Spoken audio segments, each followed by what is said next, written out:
Assalamualaikum warahmatullahi wabarakatuh. Jumpa lagi dengan saya Novi Kamalia dalam acara Cangsai. Dan kali ini Cangsai programnya bukan The World of Merit Series lagi, tapi ngobrolin buku. Kalau kemarin kita ngobrolin buku tentang menggugat feminisme. Ini karya Uung Crispy. Dan kali ini kita akan ngobrolin buku tentang Ulama Perempuan Madura karya Mbak Hasanatul Jannah. Dan sedikit pembukaan, saya ingin memperkenalkan narasumber kita kali ini. Beliau ini sebenarnya seorang nyai iya, tokoh perempuan iya di Madura gitu ya. Tapi yang menariknya saya punya otoritas sih sama dia. Dia sempat menjadi adik kelas saya di UNER. Tapi ternyata dia duluan yang lulus daripada saya. Makanya dia masih punya otoritas daripada saya. Oke, biar nggak lama-lama saya membahas. Tapi yang jelas nanti teman-teman yang ingin bertanya kepada narasumber atau tentang buku ini, silahkan nanti tulis di kolom komentar. Nanti kita akan jawab setelah kita mendiskusikan buku ini. Oke, biar nggak lama-lama kita kenalan dengan narasumber kita. Selamat siang Mbak Has. Selamat siang, Novi. Oke, terima kasih ya sudah mau hadir. Lama banget ini mau ngundang.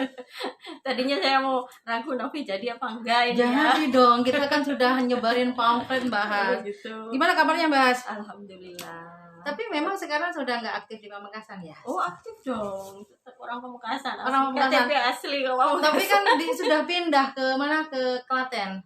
Tempat bekerja saya memang di Klaten. IAIN Surakarta. Oke, ya. Bahas saya ingin bertanya nih, tapi sebelum membahas buku ini, bisa nggak menjelaskan menurut Bahas sebagai perempuan Madura, perempuan yang lahir di Madura dan sudah anggaplah sudah bersentuhan dengan problem-problem yang berkaitan dengan perempuan Madura. Menurut Bahas, apakah perempuan Madura ini sudah benar-benar bebas dari patriarki, Mas? Jadi gini ceritanya ya. Awal-awal saya mau meneliti, pokoknya saya harus meneliti tentang perempuan Madura. Kenapa tuh? Ya nggak tahu, mungkin karena memang menarik bagi saya gitu. Jadi walaupun saya memang orang Madura asli gitu, nah jangan-jangan ini nanti diragukan hasil penelitiannya gitu.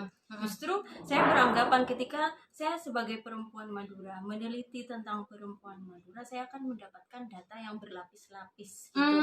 Iya benar. Yang penting kita konsisten gitu. Artinya kita punya kesadaran metodologis, kita punya objektivitas terhadap hasil analisis dari penelitian kita. Betul. Gitu. Nah, ketika saya memutuskan harus meneliti tentang perempuan Madura, kenapa? Pertama, saya melihat kok buku-buku atau referensi. Oke, lanjut Mbak. Ya. Jadi pertama, kenapa saya harus bersikeras lah meneliti tentang perempuan Madura. Ketika saya mencari referensi, mencari rujukan buku-buku yang berkaitan tentang perempuan Madura, kok agak sulit gitu. Agak sulit ya? Sulit sekali. Kalaupun ada, itu pun paling tentang ramuan Madura. Madura. Saya kok sedih sekali yang ditonjolkan itu saja. Betul. Terus yang kedua tentang plesetan yang berkaitan dengan semacam identik dengan Bu Baria gitu loh. Oh iya. Yang ketiga perempuan Madura Nora dan dengan penuh dengan mat biasanya ya. Saya sedih sebenarnya pada dasarnya itu, sedih sekali. Betul. Kenapa sih kok selalu diidentikan seperti itu? Akhirnya saya harus harus meneliti tentang kelebihan dari perempuan Madura gitu. Pasti ada gitu. Terus yang kedua, saya sadar betul bahwa Madura itu patriarki. Iya. Patriarki memang. Setuju ya kalau memang Madura itu patriarki. Memang sangat patriarki sekali gitu. Khususnya di Madura gitu. Nah, tapi saya melihat sisi yang lain gitu loh. Iya. Dalam dominasi patriarki itu justru perempuan Madura bisa melakukan segalanya bagi saya. Seperti apa Mbak? Kan kalau patriarki itu kan mesti laki-laki yang selalu diunggulkan, atau laki-laki yang selalu dibenarkan. Sisi apa yang Mbak Has lihat bahwa ternyata patriarki itu justru membuat perempuan Madura lebih punya punya kesempatan untuk lebih unggul juga. Jadi kalau dalam bahasa apa ya, bahasa gaulnya gitu, bagaimana perempuan Madura gitu bisa bermain atau berselancar dalam dominasi patriarki itu sendiri. Artinya mereka tidak merasa terdolimi gitu. Mereka tidak merasa tersubordinasi dengan dominasi patriarki. Contohnya Mbak? Jadi kemudian saya berpikir keras, apa ya? Oh ternyata orang Madura itu perempuannya itu masih punya kelebihan yang itu memang jarang dilihat oleh orang luar Madura gitu. Mereka itu sangat takdim, tetap takdim, walaupun mereka istilahnya punya pergaulan yang luas. Oke, contohnya Novis sudah berapa tahun menuntut ilmu di luar Madura. Ya, tapi rasa takdimnya terhadap guru itu bagaimana? Tetap kan? Tetap. Itu sisi positif yang harus kita ambil dari perempuan Madura, khususnya karena ini konteksnya perempuan Madura. Juga itu berlaku untuk masyarakat Madura secara umum gitu. Jadi mereka tetap akan takdim, tetap akan estoh gitu, tetap akan nyabis gitu loh, nyabis kan. Mereka selama berapa tahun ada di luar Madura tetap akan mencari gurunya. Siapa sih dulu yang telah mengajari saya alif dari kecil, mulai saya ngaji di Langgar gitu, dari dalam skala yang paling mendasar gitu dalam kehidupan mereka, sehingga saat ini bisa menjadi manusia yang berguna gitu. Jadinya gini ya Mbak ya, bahwa patriarki itu di satu sisi memang mendominasi atau mengintimidasi perempuan, tapi ternyata di Madura patriarki justru menjadi kayak apa namanya ya, tidak melulu mendominasi perempuan ya. Jadi begini ketika dalam permukaan kita bisa melihat secara permukaan gitu memang dominasi patriarki gitu. Tapi di belakang itu kita bisa memanfaatkan dominasi patriarki itu sendiri gitu loh. Oke. Untuk menjadi, maka saya memilih saya kembali kepada penelitian ini saya memilih saya harus meneliti tentang Nyai Madura gitu. Karena apa? Karena selama ini dari kecil hingga saat ini saya banyak jadi aku tuh memahami gini ya, bahwa buku ini ingin membahas bahwa kita itu di Madura yang patriarki itu nggak selamanya loh jadi korban ya, nggak selamanya tertindas, tidak selamanya selalu mendapatkan intimidasi, malah enggak, walaupun patriarki tapi enggak begitu. Bisa mengambil peluang. Betul itu. Bisa nggak jelasin Mbak lagi Mbak, bagaimana akhirnya buku ini tercipta Mbak? Oke, saya lanjutkan. Kemudian saya mencoba mengamati terlebih dahulu. Saya melihat bahwa Nyai Madura itu sangat potensial sekali dalam pembentukan masyarakatnya, masyarakat Madura gitu. Jadi cuma mereka memang tidak ditonjolkan gitu loh, Nov. Selama ini siapa sih yang meneliti tentang ulama itu? Kalau di Madura cenderung pada kiai. Jadi si laki-laki ya yang meneliti mesti laki-laki gitu. Padahal perempuan juga bisa menjadi ulama gitu. Kalau kita buka bukunya siapa itu kemarin, ulama perempuan Indonesia, Jajat itu itu kan dia membagikan bahwa ulama itu bisa ulama di kampus, ulama perempuan kampus, ulama perempuan di pesantren, ulama perempuan dalam ranah politik itu. Jadi kamu juga masih punya peluang sangat untuk jadi ulama perempuan pada. Tapi kalau di sini Mbak yang disebut dengan ulama perempuan Madura itu siapa? Kalau saya karena ini kita kan Madura ada 4 kabupaten tidak mungkin kan semuanya saya ambil kan gitu. Juga itu memerlukan waktu tersendiri gitu. Maka saya ngambil satu dari setiap kabupaten gitu. Yang memang representasi sebagai ulama gitu ya. Artinya dari sikap, dari perilakunya, dari pemikirannya terutama dia produktif apa tidak gitu, berpikir ke depan tentang keumatan apa tidak Oh gitu. itu ya yang menjadi kategori ya yang disebut gitu. dengan ulama. Artinya perempuan di sini. yang ulama itu yang dimaksud dalam penelitian ini adalah mereka yang selalu memikirkan umatnya gitu. Oh, lebih mementingkan kehidupan sosial daripada kehidupan pribadi ya. Oke. Nah, terus bagaimana sekarang kan ada tipologinya ya. Kan setiap daerah Mbak ambil ya satu-satu. Ada nggak tipologinya atau sama semuanya, Mbak? Saya lebih kepada pada konsep pemberdayaannya. Oh, iya. Artinya begini, ketika kita belajar tentang ketertindasan atau apa ya istilahnya ketidakadilan gender gitu, jelas di situ kita akan melihat kekerasan, kita akan melihat subordinasi, kita diskriminasi dan seterusnya lah itu. Nah, kalau kita melihat itu saja, kapan kita melihat sisi yang lain dari itu semua gitu loh. Yang diangkat kalau kita mau belajar tentang ketidakadilan selalu itu saja gitu loh. Nah, makanya yang tampak itu saja gitu loh. Nah, saya ingin mengungkapkan gitu dari berbalik dari fakta itu gitu. Pasti ada.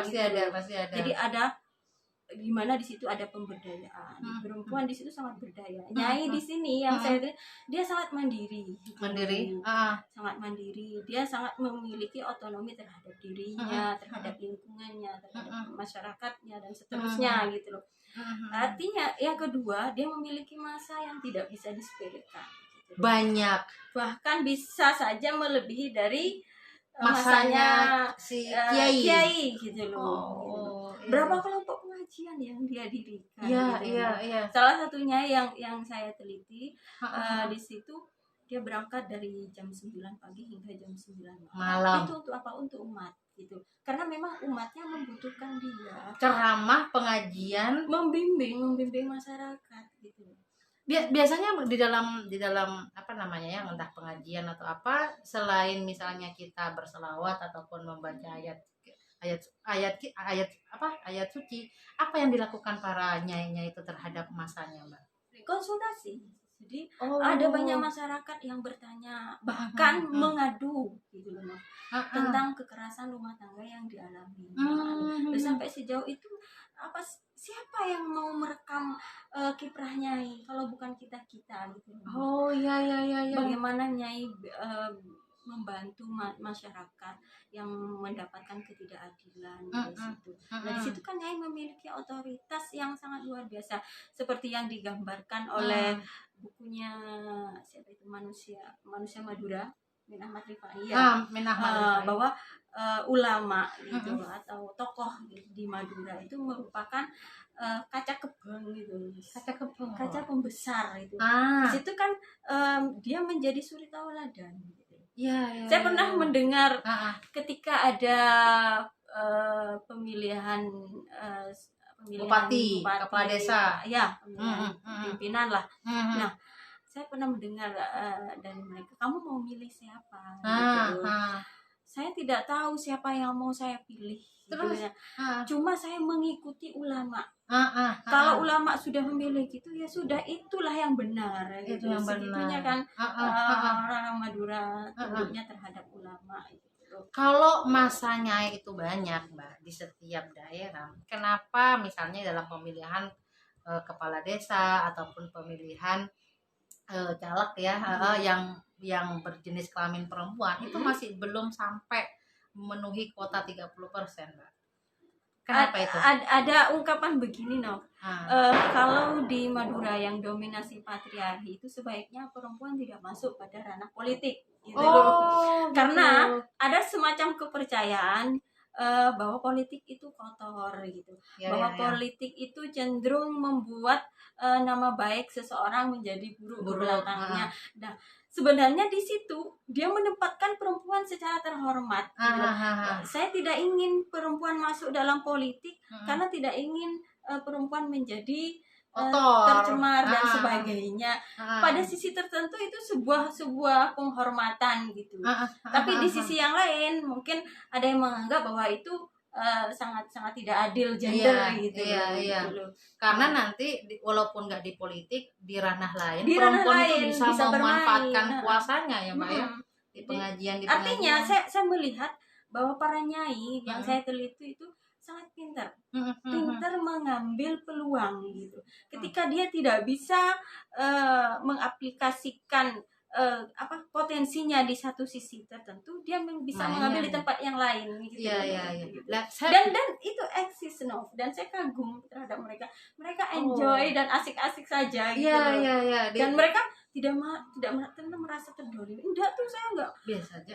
Enggak merasa tertindas seperti yang mungkin dijargonkan oleh feminis barat biasanya ya. Gitu. Mbak, aku mau nanya gini lagi. Apa namanya? Yang disebut dengan pemberdayaan. Mesti kan kalau para nyai ini ya, para ulama ini kan pasti melakukan pemberdayaan. Kalau pemberdayaan itu kan membuat orang-orang sadar ya, khususnya perempuan, bahwa perempuan tuh harus begini-begini gitu ya. Ada nggak pemberdayaan itu yang berkaitan dengan relasi dengan laki-laki, Mbak? Misalnya ada misalnya kekerasan dalam rumah tangga, ada yang curhat sama nyai, ya udah cerai aja, atau jangan maulah kamu didolimi, atau apa yang berkaitannya relasi dengan laki-laki, Mbak. Satu hal yang saya salut, yang saya tekankan dalam penelitian saya kemarin di situ, ketika nyai mampu meletakkan fondasi yang paling mendasar tentang keilmuan seorang perempuan di Madura. Kita tahu bahwa di Madura ini kan memang sangat banyak sekali pondok pesantren ya. Iya. Dan di situ kiprahnya sangat luar biasa untuk sebuah kelangsungan pondok pesantren di Madura. Gitu. Kalau tidak ada nyai, siapa yang akan membimbing? Siapa yang akan membina pondok pesantren? Pondok pesantren putri gitu. Nah, satu hal yang saya temukan di salah satu nyai di salah satu kabupaten di Madura lah ya. Itu ketika nyai bisa memberikan keputusan bahwa santri putri tidak boleh keluar dari pondok pesantren ini atau putus sekolah sebelum dia minimal tamat dari SMA atau SMK. Nah, itu kan sangat luar biasa. Ketika dia awal seorang wali santri nitip, ini ibunya saya nitip anak perempuan saya baru lulus dari MTS. Ya sudah, asalkan harus sekolah, melanjutkan di sini. Yang kedua, tidak boleh kamu ambil atau bahkan dinikahkan. Sampai dia lulus. Minimal harus lulus dari SMK. Iya. Kenapa? Saya tidak ingin santri saya bodoh. Nah, itu kan sesuatu yang sangat luar biasa. Betul. Kondisi keilmuan pada perempuan Madura, apalagi di daerah terpinggir. Kalau kita mau masuk pada masyarakat terpinggir, kita perkawinan anak kan masih cukup tinggi di Madura. Masih. Ada lagi yang ini sama tunangannya sudah ditunggu setahun lagi. Karena tunangannya mau menyelesaikan pondok pesantren mana. Tapi tahun depan ini saya minta lagi untuk saya kawinkan. Ini kan nggak boleh diambil, nggak boleh, harus lulus SMK dulu, SMA dulu. Di sini ada sekolahnya. Gitu. Iya. Kalau nggak punya otoritas itu nggak bisa. Iya, dan itu didukung oleh kiai. Terus ya ini tadi kan sempat kita diskusi gitu ya, bahwa ada otoritasnya itu bukan hanya dalam pendidikan, tapi bagaimana pemberdayaan juga perempuan. Lah, kita juga tadi membahas bahwa ada narasumber informan di sini yang akhirnya dia mencarikan suaminya, seorang perempuan, untuk menjadikan istri keduanya, agar dia masih bisa berberdaya ataupun bisa beraktivitas di luar. Itu bagaimana relasi gendernya, Mbak, antara si nyai dengan kiai, atau antara nyai dengan si perempuan? Apakah itu bermasalah atau gimana? Nggak ada masalah selama itu dikomunikasikan dengan baik. Itu salah satu juga kemampuan nyai bisa berkomunikasi dengan kiai. Gitu. Ketika dia sudah merasa selesai dengan urusan reproduksinya dia sebagai perempuan, kan, terus dia juga sudah selesai dengan urusan domestiknya, dia juga punya otoritas terhadap tubuhnya, terhadap lingkungannya. Dia merasa punya kewajiban selama itu atas nama syiar agama gitu loh. Dan itu keduanya sama-sama rela gitu, baik saya ataupun kayak Tarodin gitu loh. Kamu rela berdakwah, saya juga rela terhadap kegiatan yang ingin saya aktualisasikan di tengah masyarakat. Itu asik-asik saja saya melihatnya. Betul, ini menarik karena poligami ya, praktek poligami itu selalu dimaknai mengintimidasi perempuan, nggak adil buat perempuan. Tapi ternyata di kasus ini Nyai mempersilahkan suaminya, kiainya, untuk menikah lagi agar dia bisa lebih fokus berdakwah ke masyarakat. Lah ini yang menarik, bahwa poligami bukan satu yang menindas perempuan ya, tapi justru pemberdayaan. Itu menarik lagi kalau ada penelitian berkelanjutan, no. Betul. Tapi saya memang setuju, Mbak. Saya tuh setuju poligami ya. Benar.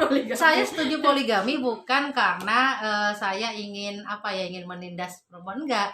Biasa bisa bebas aja sih. Jadi suami saya kalau misalnya ditinggal kemana ada yang ngurus gitu. Gitu. Jadi kan enak.